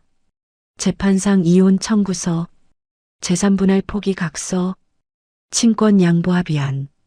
세 번째 서류가 전달된 날 밤 남편은 현관 앞에서 1시간을 서 있다가 결국 돌아갔어요. 저는 거실 창문 커튼 사이로 그 모습을 한번 내려다보았습니다. 가슴 한구석이 잠깐 시릿했지만 커튼을 내리는 손은 흔들리지 않았어요. 두 번째 주 금요일 저녁이었습니다. 초인종이 울렸어요. 저는 인터폰 화면을 들여다보았습니다. 지팡이를 짚으신 시아버지가 혼자 서 계셨어요. 아버님, 저는 현관문을 열어드렸습니다. 아가, 미안하다. 갑자기 와서. 아니에요, 들어오세요. 저는 시아버지를 거실 소파에 모셔드렸어요. 따뜻한 보리차를 한 잔 내어드리니 시아버지가 두 손으로 잔을 천천히 감싸주셨습니다. 아가, 내가 오늘은 며느리한테 사과를 하러 왔다. 아버님, 그동안 내가 너무 모르고 살았어. 내 시어머니가 그렇게까지 한 줄도 모르고. 내가 무력했지. 내가 잘못했다. 시아버지의 어깨가 가늘게 떨렸어요. 저는 옆자리에 앉아 시아버지의 손등을 가만히 잡아드렸습니다. 손등의 핏줄이 평소보다 더 도드라져 보였어요. 아버님, 그동안 고생 많으셨어요. 아가, 무슨 그런 말을. 진심이에요. 시아버지가 한참 동안 보리찻잔만 들여다보셨어요. 1시간 가까이 시아버지는 그동안 모르고 지냈던 일들과 자신의 무력함에 대해 천천히 사과의 말씀을 이어가셨습니다. 저는 그 말씀을 한마디도 끊지 않고 들어드렸어요. 이야기가 다 끝나고 시아버지가 자리에서 일어나시기 전이었습니다. 지팡이를 옆에 세워두시고는 안주머니에서 두툼한 봉투 하나를 꺼내셨어요. 아가, 이거 받아다오. 아버님, 이게 뭐예요? 열어봐라. 저는 봉투를 받아 천천히 열어보았습니다. 안에는 등기권리증 한 장과 손글씨로 빼곡히 적힌 친필 편지 한 장이 들어 있었어요. 등기권리증을 펼치자 시아버지 명의로 남아있던 시골 땅 한 필지의 정보가 또렷이 적혀 있었습니다. 이건 이제 아가 명의로 옮길 거다. 아버님, 이러시면 안 돼요. 내 시어머니 노후는 내가 책임지 마. 너한테는 더 이상 짐이 안 될 거다. 아버님, 그래도 이건 아가. 시아버지가 제 두 손을 천천히 감싸주셨어요. 내가 너한테 줄 수 있는 게 이거 하나밖에 없다. 받아다오. 저는 봉투를 가슴 앞에 가만히 안았습니다. 편지 한 장을 펼쳐 한 줄씩 눈으로 짚어 내려갔어요. 아가, 이거라도 받아다오. 이혼 후 내 시어머니 노후는 내가 책임지 마. 종이 위에 적힌 글자가 한번 흔들려 보였어요. 저는 눈을 한번 깜빡이고 다시 종이를 내려다보았습니다. 아버님, 응, 고맙습니다. 미안하다, 아가. 시아버지가 자리에서 천천히 일어나셨어요. 저는 현관까지 시아버지를 배웅해 드렸습니다. 엘리베이터 문이 열리고 시아버지가 안으로 들어가시는 순간 한 번 더 깊이 고개를 숙이셨어요. 문이 닫히고 나서야 저는 봉투를 가슴에 더 단단히 안았습니다. 집 안으로 들어와 봉투를 거실 테이블 위에 가만히 내려놓았어요. 손으로 한번 봉투 위를 천천히 쓸어보았습니다. 종이의 모서리가 손바닥 아래에서 따뜻하게 닿았어요. 그로부터 약 3개월이 흘렀습니다. 가정법원 조정실 앞 복도에서 저는 변호사와 나란히 앉아 있었어요. 벽시계가 오후 2시 정각을 가리키는 순간 안에서 조용히 문이 열렸습니다. 저는 가방을 들고 자리에서 일어났어요. 조정실 안으로 들어서니 맞은편 자리에 남편이 먼저 와 앉아 있었습니다. 3개월 사이 얼굴이 절반쯤 야윈 모습이었어요. 왔어, 여보. 남편이 자리에서 일어나며 저를 불렀습니다. 저는 짧게 목례만 하고 변호사 옆자리에 앉았어요. 조정위원이 안경을 고쳤으며 두 사람을 한 번씩 바라보셨습니다. 오늘은 양측이 미리 준비해 오신 합의안을 검토하는 자리입니다. 이서연 씨 측에서 준비해 오신 안 먼저 살펴보겠습니다. 변호사가 준비한 서류를 조정위원께 건넸어요. 조정위원이 한 장씩 천천히 넘기며 내용을 짚어 내려가셨습니다. 위자료 3억, 재산 분할은 청구 측에서 포기, 자녀 친권과 양육권은 청구 측 단독. 네, 맞습니다. 변호사가 차분하게 답했어요. 남편이 서류를 받아 한참 동안 들여다보았습니다. 조정실 안이 한순간 조용해졌어요. 여보. 남편이 천천히 입을 열었습니다. 여보, 마지막으로 한 번만 물어볼게. 엄마가 잘못한 거 인정해. 내가 그날 휴대폰만 보고 있었던 것도 잘못했어. 다 인정한다고. 저는 남편을 가만히 바라보았어요. 우리 둘 사이는 다시 시작하면 안 되겠어? 저는 한번 깊이 숨을 들이쉬었습니다. 여보. 응. 당신이 그날 휴대폰만 들여다보고 있던 그 순간에요. 우리 사이는 이미 끝났어. 남편이 손에 쥐고 있던 서류를 천천히 무릎 위에 내려놓았어요. 그러니까 오늘 사인하면 좋겠어. 남편이 한참 동안 서류 위를 내려다보다가 펜을 집어들었습니다. 종이 위에 펜이 닿는 소리가 작게 들렸어요. 한 줄 한 줄 천천히 사인이 채워졌습니다. 마지막 칸에 도장이 찍히는 순간 남편이 펜을 내려놓고 두 손으로 얼굴을 가렸어요. 저는 자리에서 일어났습니다. 수고하셨습니다. 저는 조정위원께 짧게 인사하고 조정실을 나왔어요. 복도를 가로지르는 동안 변호사가 옆에서 작게 말을 건넸습니다. 사장님 잘하셨습니다. 네, 감사합니다. 법원 정문을 나서며 저는 휴대폰을 꺼냈어요. 친정엄마에게 짧은 문자 한 통을 보냈습니다. 엄마, 저녁에 김장하러 갈게요. 답장은 곧장 도착했어요. 서연아, 일찍 와. 엄마가 절인 배추 다 씻어놨어. 저는 휴대폰을 가방에 넣고 차에 올라탔습니다. 친정 부엌에 도착해 앞치마를 두르는 순간 저는 그제야 어깨에 들어있던 힘이 천천히 풀리는 것을 느꼈어요. 엄마, 양념은 다 만드셨어요? 응. 우리 딸 오면 같이 버무리려고 기다렸어. 친정엄마가 양념 그릇을 식탁 한가운데 옮겨 놓으셨습니다. 저는 비닐장갑을 끼고 친정엄마와 마주 앉았어요. 배춧잎을 한 장씩 들어 양념을 묻혀가는 동안 친정엄마가 평소처럼 동네 이야기를 들려주셨어요. 옆집 김할머니가 어제 손주 보러 서울 올라가셨대.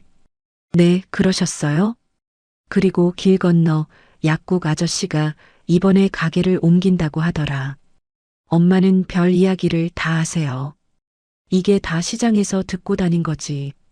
친정엄마가 천천히 웃으셨습니다.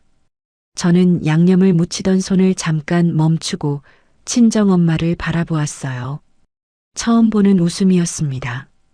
입꼬리가 한쪽만 살짝 올라가는 게 아니라 양쪽이 고르게 펴진 웃음이었어요. 엄마. 응? 엄마, 웃으니까 예뻐요. 우리 딸도 참 별소리를. 친정엄마가 손등으로 제 어깨를 살짝 토닥이셨습니다. 비닐장갑 위로 묻은 양념이 빨갛게 번졌어요. 이미 2달 전부터 알아봐 두었던 강남 외곽의 작은 단독주택 계약을 그 다음 주에 마무리했습니다. 마당이 있는 1층짜리 집이었어요. 저는 친정엄마 명의로 등기를 정리한 뒤 이삿짐 정리까지 모두 끝내드렸습니다. 거실 창가에는 친정엄마가 평소 좋아하시던 작은 화분 20개를 나란히 놓아드렸어요. 작은 다육이 화분부터 제법 키가 자란 관엽식물까지 한 줄로 가지런했습니다. 우리 딸, 이게 다 뭐야? 이삿날 친정엄마가 거실 한가운데 서서 화분들을 하나씩 둘러보셨어요. 엄마, 이제부터 천천히 가꾸세요. 엄마가 평생 일만 하셔서 이제 다른 것 좀 키워보세요. 친정엄마가 한 화분 앞에 다가가 손가락 끝으로 잎사귀를 가만히 만져보셨어요. 손가락이 잎사귀 위에서 한참을 머물렀습니다. 우리 딸이 엄마한테 너무 많이 해줘. 엄마가 저한테 더 많이 해주셨어요. 저는 더 말을 잇지 않았어요.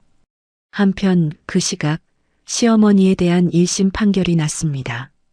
친정엄마 측이 청구한 부당이득 반환 청구에서 전부 승소했어요. 6개월치 카드 사용액 2,400만 원의 지연이자와 위자료까지 더한 약 3천만 원을 친정엄마에게 변제하라는 판결이었습니다.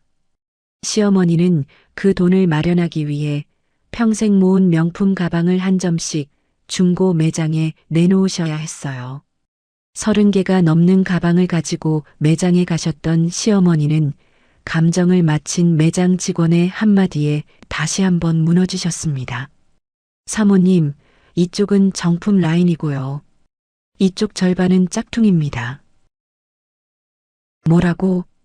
이건 동대문 짝퉁 시장 물건이고요. 이건 인터넷 중고로 사신 것 같은데 가품이에요. 사모님, 그동안 정품으로 알고 계셨어요? 시어머니가 매장 카운터 앞에서 한참을 서 계셨다고 합니다. 그동안 정식 매장에서 사신 줄로만 알았던 가방들 절반이 짝퉁으로 판명된 거였어요.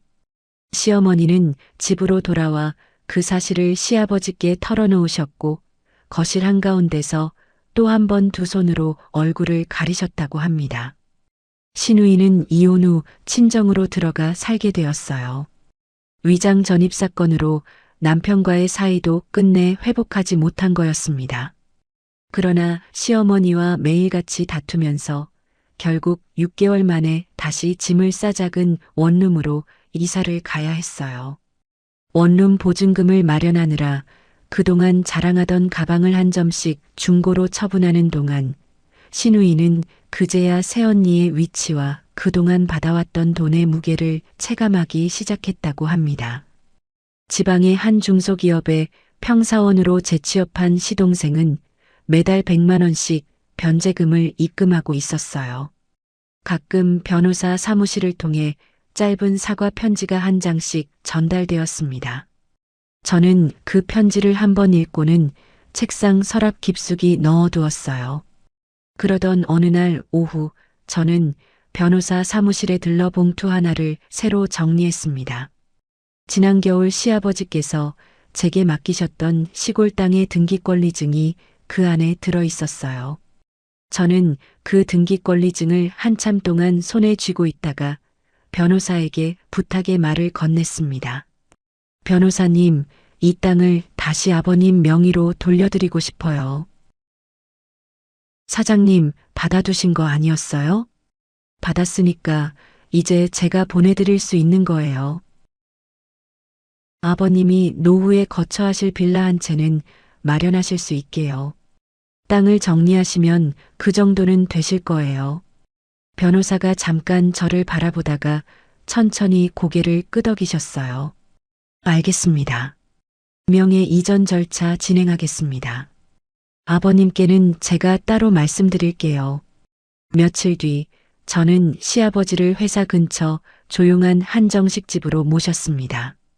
자리에 앉으시자마자 시아버지가 의아한 얼굴로 저를 바라보셨어요. 아가, 무슨 일로 따로 부른 거냐? 저는 가방에서 봉투 하나를 꺼내 시아버지 앞에 가만히 놓았습니다. 아버님, 이거 받으세요. 시아버지가 봉투를 들여다보시더니 손을 한번 움찔하셨어요. 이거 내가 너한테 준 거 아니냐? 받았으니까 이제 제가 드릴 수 있는 거예요, 아버님. 아가, 아버님, 이 땅 정리하셔서 두 분 거처하실 작은 빌라 한 채 마련하세요. 그게 제 마음이에요. 시아버지가 한참 동안 봉투 위에 손을 얹은 채 가만히 계셨어요. 아가, 이러면 내가 너한테 또 빚을 지는 건데. 아버님, 빚은 이미 다 갚으셨어요. 10년 전 그 부도 직후에 저랑 같이 은행 다니시면서요. 그때 아버님이 제 옆에 계셔 주셔서 제가 그 건물을 낙찰받을 수 있었어요. 아버님 안 계셨으면 저 혼자 못했을 거예요. 시아버지의 눈가가 한번 천천히 젖었습니다. 아가, 드세요, 아버님. 식사 식어요. 저는 시아버지께 따뜻한 국그릇을 가만히 밀어드렸어요. 시아버지는 한참 동안 숟가락을 들지 못하시다가 천천히 한 숟갈을 뜨셨습니다. 식사가 거의 끝나갈 무렵 시아버지가 봉투를 다시 한번 손등으로 쓸어보셨어요. 아가, 고맙다. 아니에요, 아버님. 내가 평생 너한테 못 갚을 빚을 지는구나. 아버님, 그런 말씀 마세요. 가족끼리 그런 거 없어요. 가족이라는 단어가 입에서 나오는 순간 저는 그 말이 처음으로 가볍지 않게 들렸어요. 시아버지는 그 봉투를 정리해 시골 땅을 그달 안에 처분하셨고 노부부가 거처할 작은 빌라 한 채를 마련하셨습니다. 시어머니와 단둘이 그 빌라로 이사하신 첫날 저녁이었어요. 제 휴대폰에 짧은 문자 한 통이 도착했습니다. 아가, 내 덕분에 우리가 사람답게 살게 됐다. 고맙다. 저는 그 문자를 한참 동안 들여다보다가 답장을 쓰지는 못했어요. 대신 휴대폰을 가슴 앞에 한번 가만히 안았다가 다시 가방 안에 넣었습니다. 같은 주말 오후였어요. 저는 친정새 집 마당에 친정엄마와 나란히 앉아 있었습니다. 평상 위에 따뜻한 보리차 두 잔을 놓고 가을 햇살을 받으며 한참 동안 말없이 차를 마셨어요. 엄마, 다리 안 시려요? 괜찮아. 햇살이 따뜻해서 좋아. 우리 딸은 안 시려? 엄마가 옆에 있으니까 안 시려요. 친정엄마가 옅게 웃으셨어요. 저는 친정엄마의 손을 가만히 들어 제 무릎 위에 놓았습니다. 평생 굳어있던 손마디가 그동안 보지 못한 사이에 조금씩 펴지고 있었어요. 손등의 화상 자국도 어느새 옅게 사라져 있었습니다. 엄마, 손이 좀 펴졌네요. 그렇지? 네. 우리 딸 덕분이야. 엄마 덕분이에요. 친정엄마가 제 무릎 위에 놓인 자기 손을 다른 한 손으로 가만히 쓸어보셨어요. 엄마는 평생 이렇게 한가하게 차 마실 일이 있을 줄 몰랐어. 이제는 매일 이렇게 마시면 돼요. 제가 매주 올게요. 매주. 친정엄마가 잠깐 고개를 돌려 마당 한쪽 화단을 바라보셨어요. 며칠 전 친정엄마가 직접 심어두신 상추 모종이 한 줄로 나란히 자리를 잡고 있었습니다. 그 옆에는 작은 고추 모종도 두어 폭이 꽂혀 있었어요. 우리 딸, 저 상추가 다음 달이면 따 먹을 수 있을 만큼 자랄 거야. 엄마, 그럼 그때 와서 같이 따요. 그래. 같이 따자. 저는 보리찻잔을 평상 위에 가만히 내려놓고 친정엄마의 어깨에 머리를 잠깐 기댔어요. 친정엄마는 한 손으로 제 머리카락을 천천히 쓸어내려 주셨습니다. 손바닥이 머리 위에서 한참을 머물렀어요. 우리 딸. 네, 엄마. 엄마는 이제 다 됐다. 진짜로 다 됐어. 저는 친정엄마의 어깨에서 머리를 들지 않았습니다. 마당 한쪽에서 작은 새 한 마리가 짧게 지저귀는 소리가 들렸어요. 가을 햇살이 평상 위로 한 줄기 더 길게 내려앉았습니다. 저는 그 햇살 속에서 처음으로 이 싸움이 진짜로 끝났다는 실감을 천천히 느꼈어요. 가슴 안쪽이 따뜻하게 풀어졌습니다. 이혼 확정 후 6개월이 지난 어느 봄날 아침이었습니다. 회사에서 인사 발령 안내 메일이 한 통 도착했어요. 저는 모니터 앞에 앉아 그 메일을 한참 동안 들여다보았습니다. 이서연 상무 전무 승진. 문구가 화면 위에서 한번 흔들려 보였어요. 저는 짧게 숨을 한번 들이쉬고 새로 옮긴 임원실 창가로 걸어갔습니다. 창문 너머로 한강이 길게 펼쳐져 있었어요. 봄바람에 강물 위로 햇살이 잘게 부서지고 있었습니다. 책상 위에는 작은 화분 하나가 놓여 있었어요. 며칠 전 친정엄마가 직접 들고 오신 화분이었습니다. 우리 딸 사무실에서도 키워봐. 엄마, 이거 엄마가 키우시던 거잖아요. 새 사무실 옮긴다며. 새 식구 들이는 셈 치고 데려가. 저는 화분의 잎사귀 끝을 손가락으로 가만히 만져보았어요. 그날 저녁 친정에서 짧은 영상 통화 한 통이 걸려왔습니다. 엄마, 저녁 드셨어요? 응, 우리 딸. 오늘은 동네 복지관 다녀왔어. 복지관에는 무슨 일로요? 엄마가 거기서 어르신들 점심 만들어 드리기로 했어. 일주일에 2번. 저는 영상 통화 화면 속 친정 엄마의 얼굴을 가만히 들여다보았어요. 평소보다 안색이 한 톤 더 환했습니다. 엄마, 힘드시지 않으세요? 이건 일이 아니야. 봉사야. 네. 엄마가 평생 식당에서 손에 익은 거잖아. 그 솜씨로 어르신들 따뜻한 밥 한 끼 만들어 드리는 거지. 엄마가 좋으시면 됐어요. 우리 딸도 한번 와봐. 어르신들이 우리 딸 자랑 좀 듣고 싶어 하셔. 언제 갈게요? 전화를 끊고 나서 저는 한참 동안 휴대폰 화면을 바라보았어요. 화면이 꺼진 뒤에도 손에서 휴대폰을 내려놓지 못했습니다. 그 무렵 공통 지인을 통해 전 남편의 소식이 한번 들려왔어요. 이혼 후유증으로 업무 집중이 어려워져 본인이 직접 회사에 요청해 지방지사로 전보를 갔다고 했습니다. 저는 그 소식을 듣고 잠깐 고개를 끄덕였어요. 별다른 감정이 일지 않았습니다. 이미 오래전에 끝난 사람의 이야기처럼 들렸어요. 전 남편의 어머니에 대한 이야기도 함께 들려왔습니다. 이사간 빌라 단지 안에서 이웃들과 좀처럼 어울리지 못한 채 매일 베란다에서 혼자 시간을 보내신다고 했어요. 평소 시아버님 입을 통해 한 번씩 안부가 전해질 때마다 비슷한 이야기였습니다. 저는 그 이야기에도 짧게 고개만 끄덕였어요. 어느 토요일 오후였습니다. 저는 초등학생이 된 딸의 손을 잡고 친정새 집 대문 앞에 도착했어요. 외할머니, 딸이 대문 앞에서 먼저 큰 소리로 외쳤습니다. 우리 강아지 왔어. 마당 한쪽에서 흙을 만지고 계시던 친정엄마가 허리를 펴고 일어나셨어요. 외할머니, 저 상추 심으러 왔어요. 그래, 우리 강아지. 손부터 씻고 와. 저는 딸이 작은 손을 호스물에 씻는 모습을 마당 한가운데 서서 바라보았어요. 물방울이 햇살 속에서 잘게 흩어졌습니다.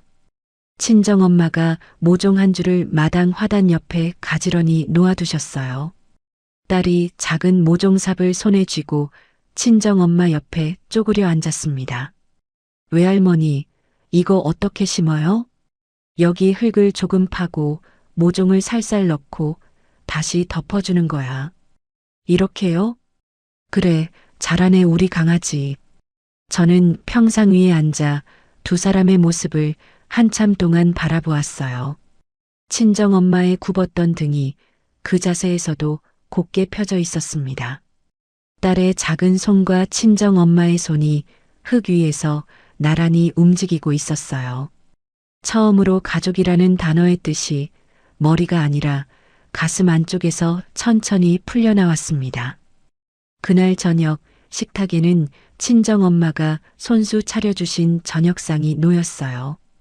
된장찌개와 갈치구이, 작년 가을에 담그신 김치까지 한 상이었습니다. 딸은 갈치살을 외할머니가 발라주는 대로 한 입씩 받아 먹었어요. 식사가 거의 끝나갈 무렵 친정엄마가 숟가락을 천천히 내려놓으셨습니다. 서연아. 네, 엄마. 엄마가 너한테 평생 말 못한 게 하나 있었는데. 저는 숟가락을 가만히 내려놓았어요. 무슨 말씀이세요?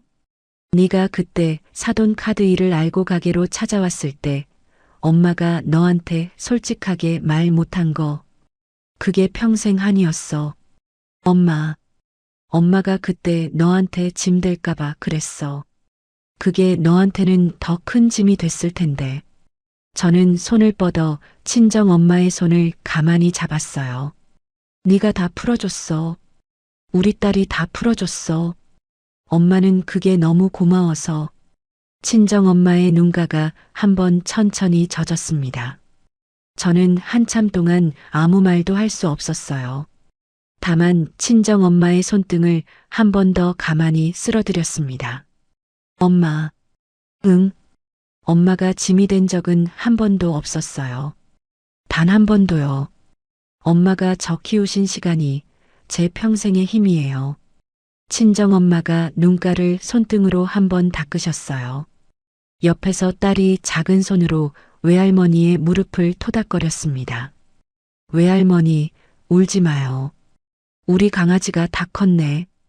친정엄마가 그제야 한 번 소리내어 웃으셨어요. 며칠 뒤 시아버님께서 단독으로 회사 근처 카페에 저를 찾아오셨습니다. 손에는 빛바랜 작은 사진첩 하나가 들려 있었어요. 아가, 시간 내줘서 고맙다. 아니에요, 아버님. 자주 못 뵈어서 제가 죄송하지요. 시아버님이 사진첩을 테이블 위에 천천히 올려놓으셨어요.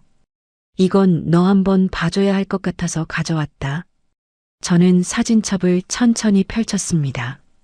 10년 전 시댁이 부도가 났던 그 겨울의 사진들이 한 장씩 끼워져 있었어요. 은행 앞에서 시아버님과 며느리였던 제가 함께 서 있는 사진. 경매 서류를 들고 변호사 사무실 계단을 올라가던 사진. 낙찰 도장을 받아들고 잠깐 웃었던 사진. 손가락으로 사진 한 장 한 장을 가만히 짚어 내려갔습니다. 아버님, 이걸 다 보관하고 계셨어요? 내가 너한테 갚을 길이 없으니까 이거라도 남겨놓은 거지. 이건 너만 가지고 있어야 할 우리 집안의 진짜 기록이야. 아가가 가져가. 시아버님이 사진첩을 제 쪽으로 천천히 밀어주셨어요. 저는 두 손으로 사진첩을 받아 가슴 앞에 가만히 안았습니다. 아버님, 잘 간직할게요. 고맙다, 아가. 시아버님이 자리에서 일어나시기 전 한 번 더 깊이 고개를 숙이셨어요. 저는 카페 문 앞까지 시아버님을 배웅해 드렸습니다. 지팡이를 짚고 천천히 걸어가시는 뒷모습이 봄 햇살 속에서 작아져 갔어요. 그 다음 달이었습니다. 저는 사회복지공동모금회를 통해 익명으로 작은 기금 하나를 설립했어요. 한부모 가정 어머니의 자립을 돕는 기금이었습니다. 이름도 얼굴도 드러내지 않는 조건으로 한 분 한 분 직접 심사를 거쳐 지원해드리기로 했어요. 첫 수혜자는 평생 시장에서 자식을 키워온 한 어머니와 그분의 딸이었습니다. 그 어머니가 손등에 화상 자국이 몇 개 남아있다는 이야기를 처음 들었을 때 저는 잠깐 화면을 들여다보다가 천천히 결제 버튼을 눌렀어요. 기금 설립 후 첫 후원자 모임이 열리던 날 저녁이었습니다. 저는 친정엄마와 함께 모임 장소로 향했어요. 차 안에서 친정엄마는 평소답지 않게 말이 없으셨습니다. 엄마, 떨리세요? 좀 떨려. 이런 자리는 처음이라. 엄마는 그냥 평소처럼 말씀하시면 돼요. 우리 딸이 옆에 있으니까 할 수 있어. 모임 장소에 도착해 친정엄마는 단상 위에 짧게 마련된 자리로 천천히 올라가셨어요. 저는 객석 한쪽에 앉아 친정엄마를 바라보았습니다. 안녕하세요. 저는 정복희라고 합니다. 마이크 너머로 친정엄마의 목소리가 흘러나왔어요. 처음에는 살짝 떨리던 목소리가 한 문장 한 문장 이어지면서 점차 단단해졌습니다. 저는 평생 시장에서 반찬 가게를 했고 식당 설거지도 오래 했어요. 우리 딸 하나 키우려고요. 그러다 한번 큰일을 겪었어요. 제 카드를 사돈이 빼앗아 가신 일이요. 객석이 한순간 조용해졌어요. 그때 저는 제 딸한테 짐이 될까봐 6개월 동안 가게에 다시 나가서 일을 했어요. 손에 화상도 입고 손마디도 굳었지요. 근데 우리 딸이 다 풀어줬어요. 저 같은 엄마가 더는 이런 일을 겪지 않게 해주고 싶다고 이 기금을 만들었답니다. 친정엄마가 잠깐 객석 쪽을 둘러보셨습니다. 저는 친정엄마의 시선과 한순간 마주쳤어요. 여러분, 우리 어머니들이 부디 굽은 등을 좀 펴고 사셨으면 좋겠어요. 저는 이제 그 등을 펴고 살고 있답니다. 객석에서 박수 소리가 천천히 차올랐어요.